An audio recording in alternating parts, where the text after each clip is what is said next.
जीर्ण वयने अनुरता जीर्ण वयन जे करंती भावेण अमला असंकलिठा ते हुंती परित संसारी। बोलिए भगवान महावीर पावन चरित गुरुदेव जी। बंधु मन वच काय भव सागर को तरण में करो हमारी सहाय। जिन शासन जिन वाणी सदा जयवंतो श्रमण संग सदा अविचल मंगल हो। मुक्ति को प्राप्त श्रमण भगवान महावीर स्वामी उनकी परम पावन कल्याणी भागवती वाणी वाचक प्रमुख श्री इंद्र भूति गौतमादि गणधर भगवंत युग प्रधानाचार्य परम पूज्य श्री सुधर्मा स्वामी जी महाराज उनकी परम पावन पाठ परंपरा वर्तमान आचार्य ध्यान योगी परम पूज्य श्री शिव मुनि जी महाराज एवं गुरुजन सबके पावन चरण सरोजों में मेरा अनंत अनंत बार वंदना नमस्कार। उपस्थित धर्म प्रेमी सज्जनों, माताओं तथा बहनों, देव गुरु धर्म गुरुओं का पावन उपदेश आत्मा को जगाने के लिए होता है। ये आत्मा अपने को भी समझो आप कौन है और अपने कर्तव्य को भी समझो। चाहे हम किसी भी स्थिति में क्यों ना हो, हमें ऊर्ध्वगामी बनने का प्रयास करना चाहिए, तो ऊपर जाने का। निम्न स्थान पर है तो कोई बात नहीं, थोड़ा करे। उच्च स्थान पर है ज्यादा करे। एक निम्न स्थान पर है, एक ऊंचे स्थान पर है। ऊंचे स्थान वाला ऊपर जाने के लिए कुछ भी नहीं कर रहा और नीचे स्थान वाला यथाशक्ति कर रहा है। तो दोनों में अच्छा कौन है? दोनों में अच्छा कौन है? चाहे निम्न स्थान पर है वह ऊपर उठने के लिए प्रयास कर रहा है और उच्च स्थान वाला नीचे के लिए प्रयास कर रहा है, नीचे जाने के लिए। अब इन बातों को समझना। हम ज़्यादा तपस्या नहीं कर सकते, ज़्यादा नियम व्रत नहीं पाल सकते, तो जितना पाल सकते हैं उतना तो करें ना। यदि उतना करोगे तो प्लस जमा होगा ना, और नहीं करोगे तो नवकार मंत्र से लेकर, नवकार मंत्र का मतलब पांच परमेष्ठी भगवंतों को नमस्कार से लेकर आगे पचखान, रात का चव्यहार है, नवकारसी है, पौरसी है, दोपहरी है, एकाशना है, एकल ठाना है, आंबिल है, नीवी है। ये सारी तपस्याएं जितनी कर सकता है उतना जरूर करे। नियम व्रत ये थोड़ा कि हर समय जीवों को मारता रहता है। ब्रेकें तो लगाए ना, पीछे हटे, कितना हट सकता है, ज्यादा से ज्यादा हटने का प्रयास करे। झूठ बोलने का परहेज, चोरी का, कुशील का, परिग्रह का, कषायों का, क्रोध मान माया लोभ, इनसे अपने आप को कंट्रोल करने का अभ्यास करे। क्यों करे? संयम अमृत है। संयम में लाभ है। असंयम जहर से भी बदतर है। अशांति का कारण असंयम है और शांति का कारण संयम है। एक व्यक्ति बहुत बोल रहा है, बदतमीजी से बोल रहा है, दूसरे ने अपने पर कंट्रोल रखा, कुछ बोला नहीं। जब बोल बोल के थक गया, परेशान तो वो भी होगा। भाई तो पानी पी ले, खाना खा ले, फिर बैठ के बात करेंगे। इतने मात्र से उसका क्या मरना होगा या नहीं होगा? जब खाना खा लिया, कहते हैं अब बोल क्या बात है, मैंने आपका क्या नुकसान किया, क्या बोला मैंने आपको, बताओ। अब क्या बोले वो? अब उसके संभलने के, सुधरने के चांस बढ़ जाते हैं। किसके कारण? एक ने संयम रखा। और दोनों ही असंयम में चले जाते तो क्या होना था? फिर तो विनाश है, नुकसान है। तो गुरुजन, हमारी आत्मा अपने संतुलन में रहे, इसलिए हमें अपने आप को भगवान से, गुरुओं से जोड़ना। भगवान और गुरुओं से जुड़े रहोगे तो धोखा नहीं खाएंगे, और इनको छोड़ दिया तो फिर उसका रक्षक कौन है, संभालने वाला कौन है? जैनी मूर्ति की तरह भगवान और गुरु को बना कर रख लिया, बस मैं आपको मानता हूं लेकिन करूंगा अपनी इच्छा से, तो उससे कुछ नहीं होगा। बनाया है तो मानो। गुरुजनों का उपदेश क्या है? यही तो है, पाप से बचो, धर्म मार्ग पर चलो, हर काम में संयम रखो, जितना संभव है अपने समय को धर्म आराधना से सफल बनाओ। इसमें आत्मा का कोई नुकसान नहीं। तो वो गाथा की 4 बातें आपको बताई जा रही हैं। कभी भी किसी भी कारण से झूठ नहीं बोलना। जिसका जो नियम है ना, कहीं साक्षी की बात आती है, प्रमाणिकता कहते हैं, उससे पूछेंगे। और जिसका नियम नहीं है, कहते ना उस पर विश्वास नहीं है। इतना बड़ा इनाम है, सम्मान है, हजारों को छोड़ करके उसको कहा, ये किसके कारण? सच के कारण, झूठ नहीं बोलूंगा। और ये बहुत बड़ी तपस्या है,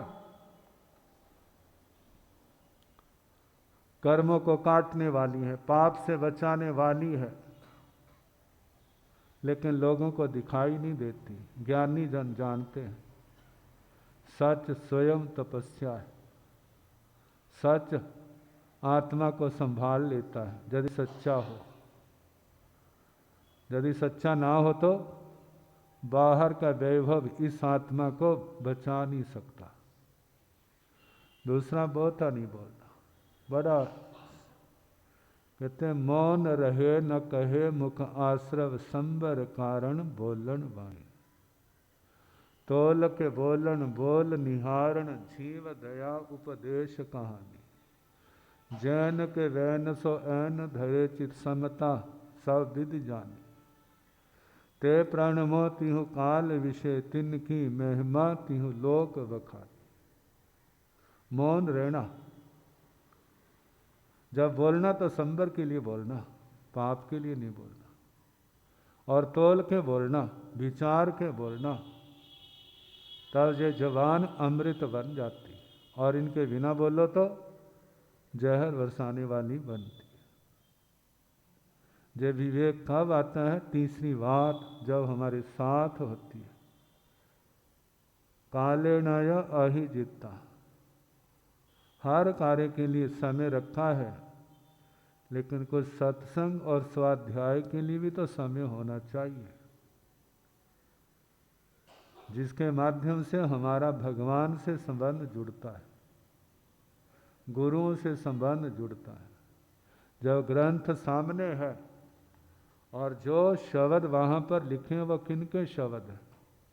जो गुरु परंपरा से चले आए हैं वो भगवान के शब्द हैं।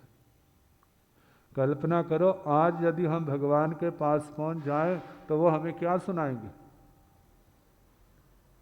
कल्पना कर लो, मन से तो कितना कुछ कर लेते। सोचो भगवान के पास हम पहुँच गए, भगवान को वंदना की और भगवान के चरणों में बैठ गए, भगवान हमें क्या सुनाएंगे?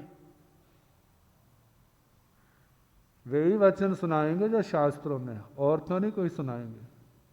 भगवान ने 6 द्रव्य कहे तो जब हम गए तो क्या हमें 7 बताएंगे? जब 5 बताएंगे? तत्व 9 है तो क्या वो जब हम जाएंगे तो 10 बताएंगे? क्या इन 9 से अलग बताएंगे? जितने तीर्थंकर भगवान हुए हैं अनादि काल से, सबका उपदेश एक है, किसी के उपदेश में भिन्नता नहीं है। जो है उसकी प्ररूपणा है। शब्दों में फर्क पड़ सकता है लेकिन भावों में फर्क नहीं। 4 गतियों के 4 कारण बताए हैं, लेकिन 4 को हम 5 में कह दें, 6 में कह दें, 2 में कह दें, बात वही होगी। वो तो श्रोता को देख करके विस्तार और संकोच है किसकी कैसी योग्यता, लेकिन तत्व वही है, उसमें कोई अंतर नहीं है।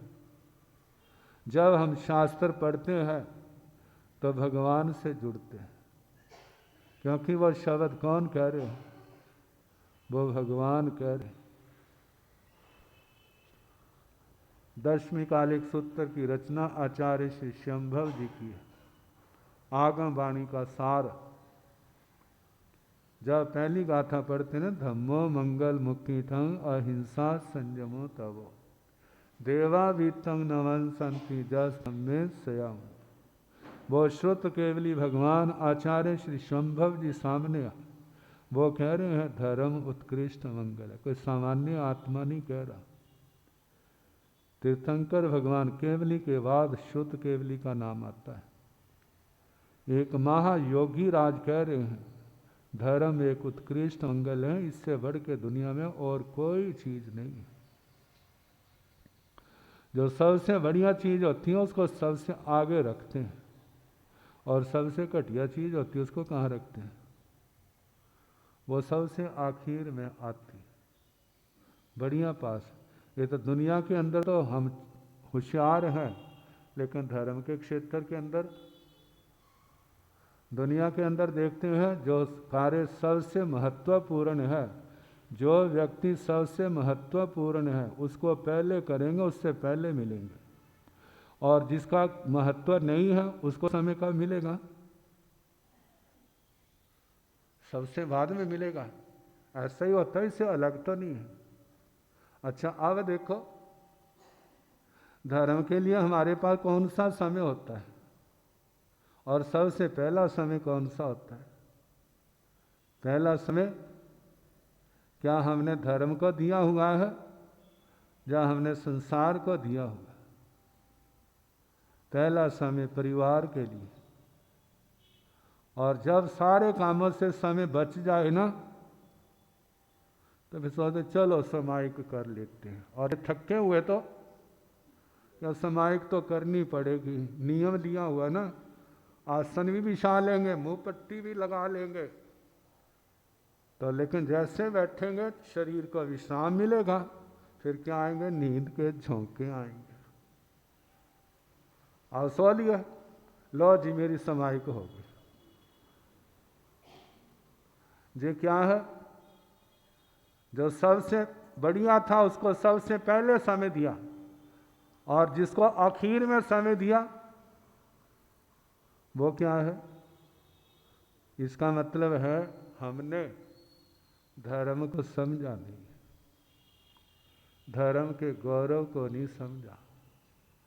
धर्म तो हमारे हर समय अंग संग रहना चाहिए। लोग कहते हैं महाराज हमारे अंग संग रहियो, क्या मतलब इसका? अंग संग रही हो, हमारे साथ रही हो, मैं तेरे बॉडीगार्ड बनेंगे ना। अंग संग रहने का मतलब क्या है? Commando force. वह तुम्हारे होते हमें कोई कुछ नहीं कहेगा। तो गुरु मारे को यही काम रह गया, उनका अपना काम क्या होगा? कहते धर्म को अंग संग रखो, हर समय धर्म के अनुसार आचरण करना, और ऐसे धर्म का आचरण करते जाओगे ना, मानो मरना भी होगा तो मरने के बाद उसकी दुर्गति नहीं होगी, वो नरक में नहीं जाएगा, त्रियंच गति में नहीं जाएगा। और जिसने ऐसे धर्म के प्रति समर्पण किया, हर बात में अपने नियम मर्यादा का ध्यान रखता, कोई गलत काम नहीं करता, मोक्ष नहीं है तो देवलोक उसका पक्का है, और वह भी देवलोक कीड़े मकोड़ों वाला नहीं है, अच्छा स्थान मिलेगा। किसके कारण से? जिसने धर्म को अपना अंग संग बनाया, वो धर्म रक्षा करता है। लेकिन धर्म को तो अंग संग नहीं बनाया हुआ। अंग संग कौन है? अंग संग काम, क्रोध, मद, लोभ, विषय, विकार, अंग संग तो जे रहते हैं। अब जिनके अंग संग जे रहेंगे उन आत्माओं की क्या गति होगी? तुम कह लो स्वर्गों में गया है, हमें क्या तकलीफ है, तुम्हें किसी को क्या तकलीफ? चलो अच्छा चला गया है तो क्या हमारे अंदर इतनी ताकत है कि हम उसको स्वर्ग में भेज दें, उसको नरक में भेज दें? किसी के अंदर ताकत नहीं है। नरकों में ले जाने वाला कौन? देवलोक में ले जाने वाला कौन? वह तो उसका आचरण है। कर्म अच्छा है गति अच्छी है, कर्म अच्छा नहीं है तो गति भी अच्छी नहीं है। तो अब देखो अपने अंग संग किसको रखा है? ये बोध किससे होता है? यदि धर्म हमारे अंग संग है, धर्म का हम आराधन करते हैं, तो वह सर्वोत्कृष्ट मंगल है। और वह धर्म आचार्य श्री शंभव जी महाराज के शब्दों में अहिंसा, संयम और तप है। और इस धर्म का अंग संग रखने वाला, इसका आचरण करने वाला जीव जो है कितना महान बन जाता है। ऐसा धर्म जिसके मन में रहता है, रग रग में रहता है, उसकी आत्मा इतनी महान बन जाती है, औरों का तो क्या कहना, देवी देवता भी उसको नमस्कार करते हैं। उनसे कोई जाति नहीं देखते, वो देखते हैं आत्मा कितनी पवित्र है। आत्मा पवित्र है तो हमारी वंदनीय है, आत्मा पवित्र नहीं है, कूड़े के ढेर की तरह, तो उसकी ओर कोई देखता भी नहीं है। इसलिए कहा जाता है धर्म को अपने अंग संग रखना। यह दृष्टि किससे मिलती है? स्वाध्याय से मिलती है, धर्म शास्त्र पढ़ने से मिलती है। तो स्वाध्याय के 5 अंग बताए थे: वाचना, परीक्षना, परिवर्तना, अनुप्रेक्षा, धर्म कथा, गुरुओं के चरणों में बैठना, जय प्रार्थना करना वंदना के बाद, गुरुजी वो बोल सुनाओ जो कभी भगवान ने सुनाए थे। कौन से वचन? वे बोल सुनाओ जो कभी भगवान ने सुनाए थे। आपने वो बोल अपने गुरुओं से सुने हैं, या शास्त्र में पढ़े तो वो सुनाओ। दुनिया की बातों का क्या है? दुनिया की बातों से कल्याण नहीं होगा। हर बात में भगवान की बात हमारे सामने होनी चाहिए, उसके अनुसार हमें प्रयास करना चाहिए। जो करेगा वह तरेगा, नहीं करेगा तो उसका जिम्मेवार स्वयं है। बाकी कल जैसे सब।